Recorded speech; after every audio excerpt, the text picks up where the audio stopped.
think that sometimes we're so these expectations that coaches have of players is again in a game that we talked about is so difficult. It's like, oh, we want you to be this like rah rah emotional leader, but like don't get pissed off. Well, like how Yeah. can you be an emotional leader and not at times get pissed off? I use Draymond Green as my example where I'm like everybody's like, oh, he does some stupid stuff. I'm like, but you got to take the bad with the good because a lot of that emotional energy is completely positive and has led them in a great direction. Sometimes it's negative. Maybe right now a little bit too much negative, but Well, normally. y- yeah, I mean, just so, right. I don't think you're saying to go kick everybody in the nuts all the time, No, but no, it's not my advice. no, but I think you're right. We like to only see what we like to see. We like to only see we only like to see the positive side of the coin, and we don't want to make the acknowledgement. We don't want to cultivate the awareness of the negative side of it.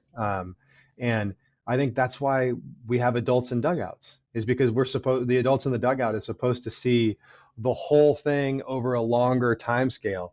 And so that's why I would go back to what I said earlier too, is like if you're the coach and you're noticing that you're embarrassed, you have some shit to work on. You have some shit to work on.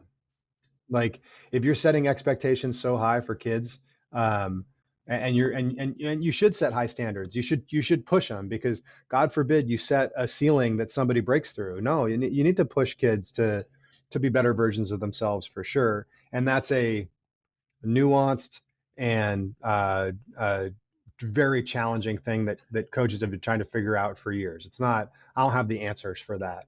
Um, but you should set high standards and you should have high expectations, but you should also have an understanding and awareness of what those expectations are doing to the emotional state of the players, and how that emotional state is reflected in their ability to focus, their ability to move on, their ability to stay in the present moment. Because if you've got kids, for example, if you, the easiest way to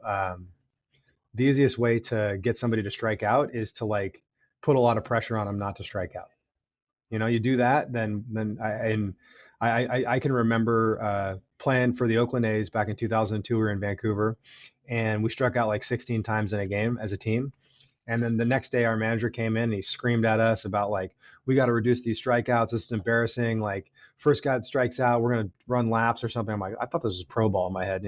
Um, but everybody was so concerned about not punching out that we struck out 18 times the next game. And like that's just, it was a good example of it, of the yo-yo reaction of it happening. But like I would say the same thing to coaches, like set high standards for effort, high standards for effort, um, and high expectations for winning. But like also, you're the adult, so have some awareness of what those expectations are doing to the people's ability to focus. If you see them worried about what's coming next, or frustrated, not like that kind of anxious excited about what's going to happen next, that the cultural temperature that you've set is probably too hot.